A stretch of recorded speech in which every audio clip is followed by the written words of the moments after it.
En vez de José Barba tenemos a Humberto Abanto. Bienvenido, Humberto, muchas gracias. Rafael, muchas gracias por aceptar la invitación. Yo me he hecho hasta ahora el programa sin alguien que comente conmigo, junto conmigo. Pero bueno, te hemos invitado especialmente para hablar. Ha habido, bueno, hace poco me parece, pero que el Congreso ha aprobado unas modificaciones en la ley de crimen organizado. Así es. He escuchado un montón de críticas en el sentido de que esto va a generar todo un problema en la seguridad ciudadana, que va a ser contraproducente y gravísimo. En fin, danos tu opinión conocedora del tema. Bueno, Rafael, una de las cosas peores que hay en el país ya hace buen tiempo es esta estrategia del miedo, de montar el miedo, de decirle a la gente que va a pasar lo peor, esta visión supuestamente apocalíptica con la que pretenden sujetar a la gente a unas leyes que no tienen ningún sentido. Si la ley de crimen organizado era tan eficiente y estaba tan bien hecha, ¿por qué el crimen organizado se ha apoderado del Perú? Claro. ¿Por qué la tala ilegal, la minería ilegal, el tráfico ilícito de drogas, la trata de personas, etcétera, prosperan en el Perú si la ley era maravillosa? Que son verdaderamente crímenes de crimen organizado, no los que inventan a una persona, a su asistente y su secretaria. Hemos gastado 150 millones de soles en la DIVIAC, supuestamente para derrotar al crimen organizado. Y lo que hemos hecho es perseguir a funcionarios rapaces y a políticos opositores. Eso es lo que ha ocurrido. Entonces, ¿qué ha hecho el Congreso? El Congreso ha hecho una cosa muy sensata, que es poner la ley de crimen organizado al nivel de la ley RICO, que es la que originó la legislación contra el crimen organizado. Los norteamericanos en los 70, cansados del funcionamiento de la mafia italiana y de otras mafias allí, aprobaron la ley RICO, así es llamada, es la ley contra el crimen organizado allá. Y esta ley está dirigida justamente a atacar a organizaciones que generan empresas ilegales para tomar mercados ilegales. Yo he escuchado con gran asombro y le contesté en Twitter al señor fiscal superior Jorge Chávez Cotrina, porque yo tengo mucho respeto, pero me sorprenden sus declaraciones. Creo que esta es una política errada del Ministerio Público de infundir miedo a la colectividad, diciendo que ¿de dónde saca el legislador algo tan vago como formar parte de una cadena, de un mercado o economía ilegal? Y le he respondido, si el señor Chávez Cotrina y los miembros del Ministerio Público se toman el trabajo de revisar el acuerdo plenario 8/2019 aprobado por la Corte Suprema, van a ver en el fundamento jurídico 18 que ese concepto lo recoge la Corte del glosario de términos presentado en el documento del Mininter en el año 2016, presentando los éxitos, perdón, 2021, presentando los éxitos en los megaoperativos realizados en conjunto con el Ministerio Público. O sea, esto no es lo que dice el señor Chávez Cotrina, y además es vergonzoso que haga una alusión a un tema que está claramente puesto por la jurisprudencia. Pero además es evidente que la tala ilegal, que la minería ilegal, a ver, no la artesanal, la ilegal, son dos cosas diferentes. Mafiosa, así es, la criminal verdadera. La que está destruyendo la selva de Madre de Dios, la reserva de Candamo, esa es la que está pasando en las mineras en Patás, por ejemplo. Ahí también, ¿no? Pero entonces, ¿qué hacemos? ¿Qué es lo que ha hecho el Congreso? El Congreso ha modificado esto para acabar ¿con qué? Con la posibilidad, porque nos ha dicho, por ejemplo, ahora la colusión está fuera del crimen organizado. ¿Y quién le ha dicho que colusión necesariamente tiene que darse con crimen organizado? Claro. La colusión es un funcionario que se pone de acuerdo con un particular para perjudicar al Estado y beneficiar a cambio de un beneficio para sí o para el otro. ¿Dónde está? Claro. ¿Cuál es la conexión necesaria entre colusión? Salvo que yo quiera seguir haciendo el espectáculo de presentar organizaciones criminales en las entidades públicas. Mientras el verdadero crimen organizado se apodera del país. Porque aquí yo sí, ya que les gusta lanzar sospechas, yo lanzo una sospecha. Claro.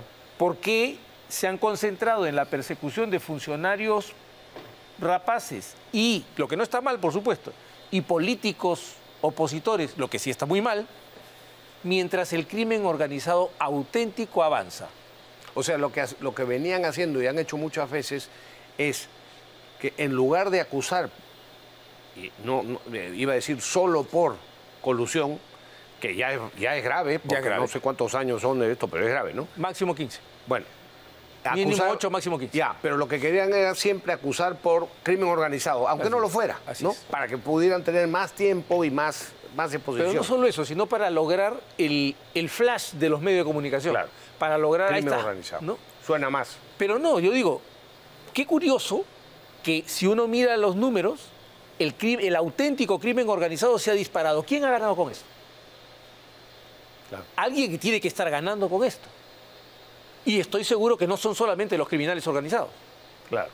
Sino los que permiten ese crecimiento entreteniendo al público con una falsa persecución al crimen organizado. Claro. Entonces, porque si nos gusta lanzar sospechas, yo lanzo una, así, de frente.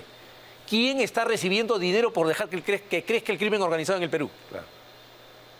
¿No? Bien contestado. Entonces, ya, vamos más al fondo.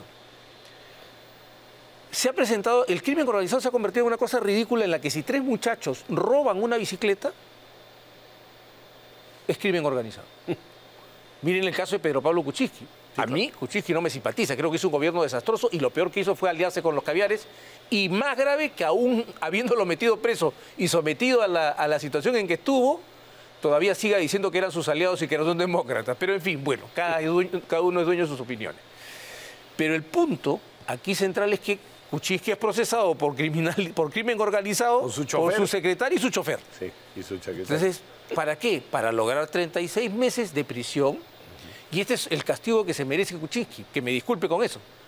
Y medidas cautelares largas, porque la posibilidad de darle 36 meses de prisión a una persona, prorrogables por 12 más, o sea, 48 meses, prácticamente una condena, se hizo en su gobierno en un decreto legislativo aprobado por la doctora Marisol Pérez Tello, que hoy, con total desconocimiento, critica la reforma de la ley de crimen organizado. Sí, la he escuchado. Yo la quiero mucho a Marisol, me parece una extraordinaria persona, pero aquí está desbarrando, porque la cosa es muy sencilla. Si yo sigo persiguiendo a cualquier grupo de 3 personas como crimen organizado, voy a pasar una cosa muy ridícula, que es lo que está pasando en el Perú. Tú pregúntale al señor Chávez Cotrina, pregúntale al señor Colchado, ¿cuántas organizaciones criminales han desactivado en los últimos 10 años? ¿Sabes cuántas? Según los dos, si sumas a los dos, 400. ¿En qué país hay 400 organizaciones criminales? Y en cambio detienen a 16 infraganti que estaban extorsionando a gente. Me parece que fue en Cañete, ¿no? Y no los acusan del asunto y los liberan. Bueno, pero te digo, o sea, lo que tienes que ver es eso. O sea, ¿cómo es que están reclamando mantener una espada de Damocles sobre la cabeza de la gente que puede hacer que tenga un proceso que dura 9 años solo en la investigación, Rafael?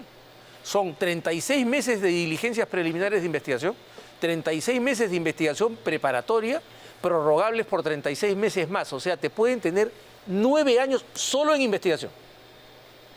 Esto lo hizo Marisol Pérez Tello, también defensora de los derechos humanos. Por cierto, eso debería cambiarse, ¿no? Es que no puede ser que la justicia peruana, el Poder Judicial esté acostumbrado y la Fiscalía acostumbrados a tener esos plazos para investigar y para iniciar un proceso. Y eso calza con otro tema que el Poder Judicial, ahora ya en coro con el Ministerio Público, que ataca, que es el tema de la reforma de la suspensión de la prescripción cuando te formalizan la investigación.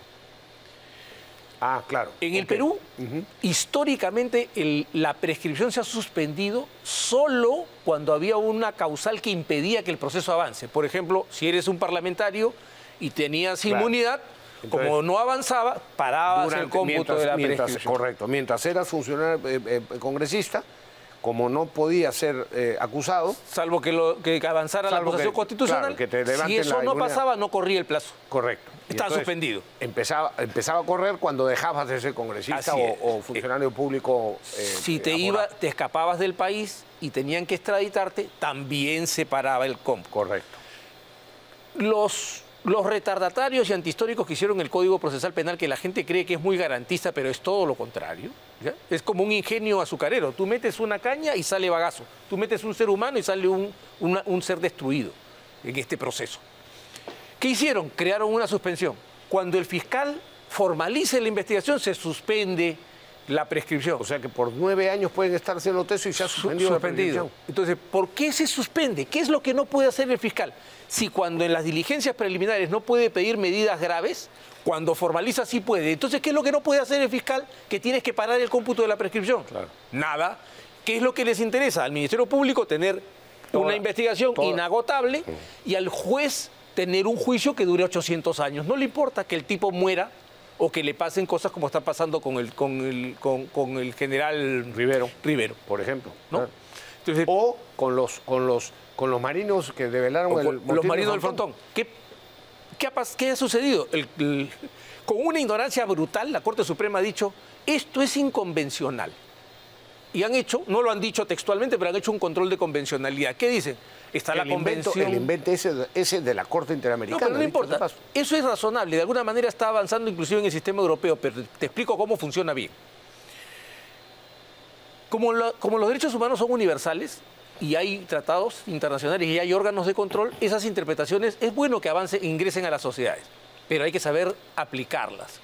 Entonces, ¿qué sucede? La Suprema dice, existe la Convención de Naciones Unidas contra la Corrupción, existe la Convención Interamericana contra la Corrupción. Y por lo tanto, esas convenciones que, ojo, dicen que los estados, conforme a su derecho interno, modificarán las normas, es decir, tienen una interposición del legislador, no son convenciones autoaplicativas como si es la Convención Americana de Derechos Humanos, no tienen órgano de control. No hay un tribunal que controle esas convenciones. Claro. Por lo tanto, no hay una doctrina interpretativa de la convención. Pero ellos dicen, bueno, la convención dice y yo hago mi control de convencionalidad. Perdón, ¿el juez nacional es juez del instrumento internacional? No. No. ¿Qué hace el juez en la convencionalidad? Ve la interpretación de la Corte Interamericana o del Tribunal Europeo o del Tribunal de la Unión Europea y dice, esta es la doctrina más el texto y hago el control de convencionalidad. Acá solamente tomo el texto y yo hago mi doctrina. Claro. Eso es un disparate, ¿no? Y por otro lado dicen que la suspensión acorta la prescripción. El cambio de la suspensión acorta la prescripción. Eso es falso.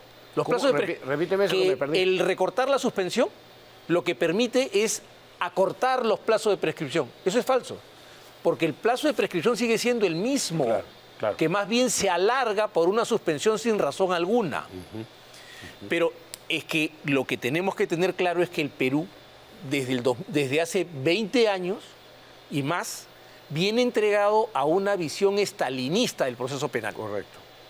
Por eso se pusieron a llevar aquí a cabo, y se están llevando a cabo también, las versiones vernáculas de los juicios de Moscú. Lo que tú estás viendo son los juicios de Moscú. Lo que comenzó el 2018 son los juicios de Moscú en la versión criolla. Entonces, ese es el problema. Y te van a seguir llorando. ¿Por qué? Porque les quitas la posibilidad de seguir destruyendo vidas y seres humanos, ¿no? Bueno, esto es todo lo que han conseguido, bueno, no digo solo, pero entre otros, las ONGs que dicen ser defensoras de derechos humanos, que han dado capacitación, clases, cursos a fiscales y jueces y que encima, como el IDL, litigan. O sea, hacen todas esas cosas, invitan a los jueces, los hacen participar, les dan seguramente su diploma, etcétera, y además litigan. Bueno, o sea, hay un conflicto de interés tremendo. Entonces, espero que no te dejes conmigo, no se enojen mis amigos fujimoristas también, pero esto comenzó en el gobierno de Fujimori. Con la comisión ejecutiva del Poder Judicial que dirigió Pepe la famosa Delipiani. Pepe Delipiani, que en paz descanse. Uno de los primeros órganos asesores que entraron fueron la Comisión Andina de Juristas y el Instituto de Defensa Legal. Justicia y Viva. Justicia Viva se formó ahí como un conglomerado. Efectivamente. Y que así fue la penetración al sistema de justicia. ¿Por qué? Porque creyeron que de verdad estos eran expertos. Y no son expertos. No, ¿qué van a hacer? Ellos hablan cualquier cosa. Lo que tenían era un norte ideológico muy claro, que venía de afuera. Otro ejemplo a la mano. ¿Cómo? Otro ejemplo a la mano. Se cambió el tema de la colaboración eficaz. Se le puso un plazo, porque no puede ser eterna. Correcto. ¿Y salió también quién? debía ir defendiendo la modificación. ¿Por qué? Exacto.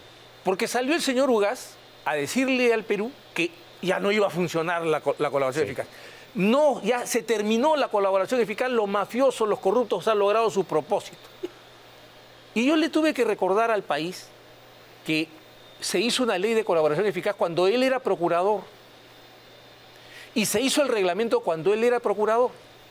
Y ese reglamento, porque la ley no tenía plazo, pero el reglamento sí lo puso, establecía un plazo de 90 días para corroborar el dicho, prorrogable por 60 días. Imagínate. Entonces la pregunta es, ¿funcionó o no funcionó la colaboración eficaz? Claro que funcionó. Ahora se le da 8 meses prorrogables a 12 y el señor dice que ya no va a funcionar la colaboración eficaz. Entonces, ¿por qué hablan así? Porque lo que están tratando de proteger es un sistema judicial, fiscal judicial, Que han impuesto. que ha provocado la barbarie de ingresar a Keiko Fujimori 3 veces a la cárcel siendo inocente y de provocar el suicidio de Alan García, de meter a un hombre enfermo de muerte como Luis Castañeda Locio al penal Castro Castro y en general de destruir a todo aquel que o no les agrada o se les oponía. Entonces, ese es el punto. Es el estalinismo en marcha y hay que detenerlo. Pasemos al otro tema, que es el tema de la prescripción. ¿Qué crees que, o sea, es evidente que la voluntad del Perú cuando se adhirió a la Convención de Imprescriptibilidad puso que como condición para la adhesión que sería solo para los crímenes cometidos en adelante? Hay una reserva expresa. Correcto, reserva expresa aceptada por Naciones Unidas, dicho sea de paso. Olvidémonos de eso y ahora vamos a la No parte... lo olvides, porque es muy importante. No, por supuesto que es muy importante. Además, yo estaba, lo he dicho varias veces en el Pero programa. además yo vi los debates. ¿Ah? Yo lo vi los debates, eso pasó en el... Por supuesto. Sí. Recuerdo además perfectamente que Heriberto Benítez quiso que se retirara la reserva, porque dijo, es que es evidente que no puede haber retroactividad, que es el artículo 103 de la Constitución ya lo dice. El hecho de que lo pongamos como reserva, como condición, no cambia las cosas, porque ya existe. Y además es un derecho, digamos, de un principio de derecho universal que no cabe la retroactividad salvo la benigna en materia penal. Y entonces, y perdió. Pero recuerdo que se armó debate sobre esa cuestión previa de Heriberto Benítez y se sometió a votación y la perdió. Entonces dijimos, no, va a la adhesión y además se incluye con precisión esta condición. Porque como decían los viejos abogados, lo que abunda no daña. Exactamente, y así lo dijimos. Lo que zozobra no falta. Dijimos. Bueno, pero en fin, la ley ahora, esta ley que promovieron Fernando Rospigliosi, José Cueto y una serie de personas, sí, ya está vigente. Yo he reclamado en este programa que la cobardía, me parece, del Poder Ejecutivo, porque no la observó, porque no le convenía, porque hay presión pública a favor de esta ley, pero tampoco querían la crítica de los caviares, ¿no? Entonces, no la promulgaron. Pero ya al menos la dejó pasar. ¿Ah? Al menos la dejó pasar. Sí, bueno, de acuerdo, efectivamente, no demoró más el tema. Bueno, y el Congreso se demoró unos días, pero ya la promulgó, o sea que ya está vigente. Los efectos prácticos, por ejemplo, para casos... Bueno, primero habrá que decir que mienten y manipulan quienes, como por ejemplo América Huacha ha dicho que esto va a servir también para declarar nulos eventualmente los procesos a los terroristas, ¿no? Cosa que no es verdad. Están repitiendo un disparate que se dijo acá primero. A ver. Sus amigos de aquí le dijeron eso y eso lo han repetido ellos sin el menor análisis. Exactamente. Bueno, entonces, no hay un solo caso de terrorismo que haya sido condenado por lesa humanidad. Correcto. Okay, o sea que eso de plano no solamente es mentira, sino que además es estúpido. ¿Okay? O sea, porque una cosa es que yo digo una mentira que más o menos parece creíble, ¿no? Y otra cosa es que yo digo una mentira que además es estúpida porque la niegan los hechos de manera palmaria. Sí, claro. Entonces, ya no. ¿Qué sucedió acá? Yo tengo una teoría, la he dicho y la digo públicamente, la he dicho hace poco tiempo donde Alfonso ahí. En mi opinión, aquí hay un problema de marxismo ortodoxo. Los caviares son marxistas. Sí, evidentemente. Entonces no hay que cerrar los ojos. Son marxistas que de guante blanco. De formación, sí. No, pero de guante blanco. Sí. ¿Ok? Los otros eran marxistas de fauces ensangrentadas, pero los dos eran marxistas. Entonces, ¿cuál es la tesis una de las tesis más importantes a propósito de la revolución proletaria en el marxismo? Que hay dos clases de violencia. La violencia revolucionaria, que es legítima, y la violencia reaccionaria, que es ilegítima. ¿Cuál es la violencia reaccionaria? La del Estado, que protege el orden. Claro. ¿Ok? Eso para ellos es ilegítimo.